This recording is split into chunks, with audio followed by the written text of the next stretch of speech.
One must return fraternity, goodwill with what good feeling, as we might have said. Oh no, I can't endure this fawning stance. It's nothing but an artificial dance in which these actors go through great contortions to satisfy political extortions. These toadies who hug everyone they know would fool a friend while flattering a foe. They would compete to show the greatest deference, and twixt the fool and wise man show no preference. Where is the satisfaction in the feeling that someone finds you clever or appealing or sings your praises with a heady shout when he'd do just the same for any lout?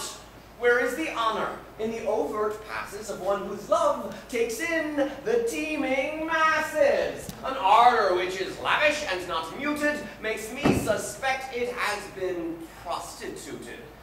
Esteem means one lies closer to the heart, where all are lauded, none are set apart, and as you lay it on so thick and deep, your friendship, I must say, comes all too cheap. I do not cling a man to me as brother who can't distinguish one man from another. I'd rather be set on a separate shelf. The friend of man is no friend for myself. But surely you'd give some consideration to keeping up some social obligation. Oh, fie! We must decry those so debased who show themselves so variously faced. Let inmost thought of man be known and heard, to boldly be expressed in every word. Let man be freed by honest open phrases, not shackled by obligatory praises. Toward this widow I don't sympathize so much that I have blinders on my eyes. I still see all her weaknesses and faults. I separate the truthful from the false, and yet, as numerous as these may be, she has a way of winning over me. I do not hesitate to give a voice, note every errant action, word, and choice. I find I cannot stem my admiration. I simply hope to give the inspiration to drive her vices out through my affection. Mannerisms, currently the mode, create a sort of artificial code, which borrows phrasings that some feeble hack lent, yet nature never spoke with such an accent. In these loose days, that is to be expected. Our fathers, though more crude, were less affected. In all our modern stuff, I have not prized one verse above this piece I've memorized. If I was given by the king great Paris to be mine, accepting but one single thing, this loving heart of thine, I would address the man, my lord, I won't accept this gift you give. We shall not reach a fair accord. 'Tis for my love I live. 'Tis for my love I live. I do not seek a fight, yet I renounce how you receive each guest that they announce. If you could spurn each oft-approaching suitor, then we might find this argument much mooter. Have I control over what these men are feeling? Is it my fault that they find me appealing? If I be the flame and they the moth, must I then take a stick and chase them off? A stick, madame, is not what you now need, so much as disposition to receive. I can't complain of charms which I adore, so much as how you move them to explore. Your melting manner, your enlisting eyes encourage each to vie to win your prize. The hope you stir of dividend sublime keeps all these suitors round you all the time. Were they less fondly smiled upon by you, the troop might find some better things to do. But please, madame, perhaps you might explain why this Clitandre wins such fond acclaim. Is his great virtue valued here so high that he should think to win your roving eye?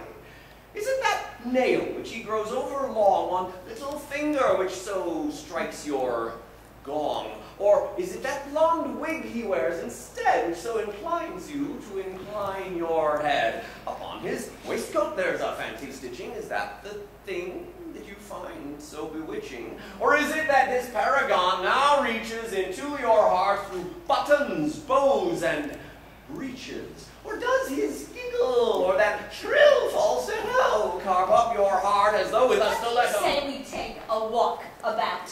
What? You're not going? No, not at all. The thought of their departure brings things appall. Stay on. I think that I'll be staying too. In fact, I won't depart till after you. Well, unless Madame would like to calm her nerves, I'm free to stay as long as she prefers. I'm expected at the King's coucher. Until then, I'm at her leave to stay. Surely you're joking. Oh no! I mean to try, if you prefer, that they should go, or I. think they need to intervene. I won't back down. I said just what I mean. There is your summons. We had best not wait. What do they think that they might arbitrate? With my opinion, now a public record, will he in open court have all his dreck heard, condemning me to praise it to the skies? I won't. It's bad. Yet you might sympathize. Oh no, the verse and versifiers stink. Calm down and take a moment now to think.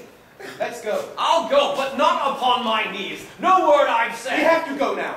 Please. Unless the king gives me express command, my verdict on his verse will have to stand.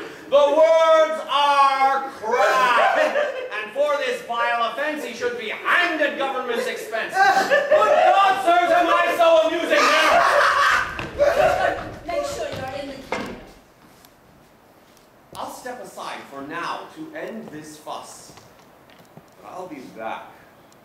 We had more to discuss. And thus, in both my person and my faction, our rationale for such self-satisfaction. But, sir, if all the ladies are so eager, why scour here, where prospects are so meager? Oh, meager, do you say?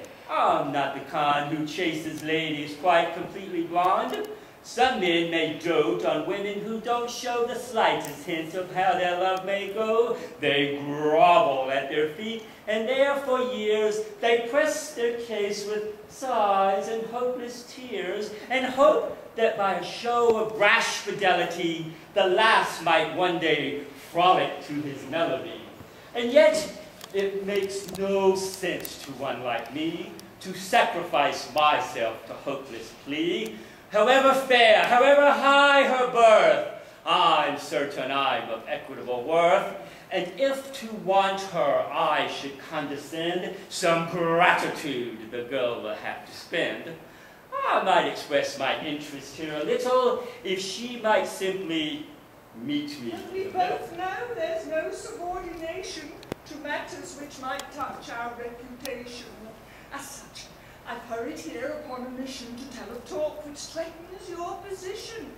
I had a talk last night with just a few upstanding folk when the topic turned to you. And though you know I instantly defended, I fear your actions were not well commended. The looseness of your ways and the parade of men who visit you weren't well portrayed. Your coquetry, I fear, is notorious, and they spoke in a tone censorious. I was astounded at the sharp attack, and in your fair defence I did not lack.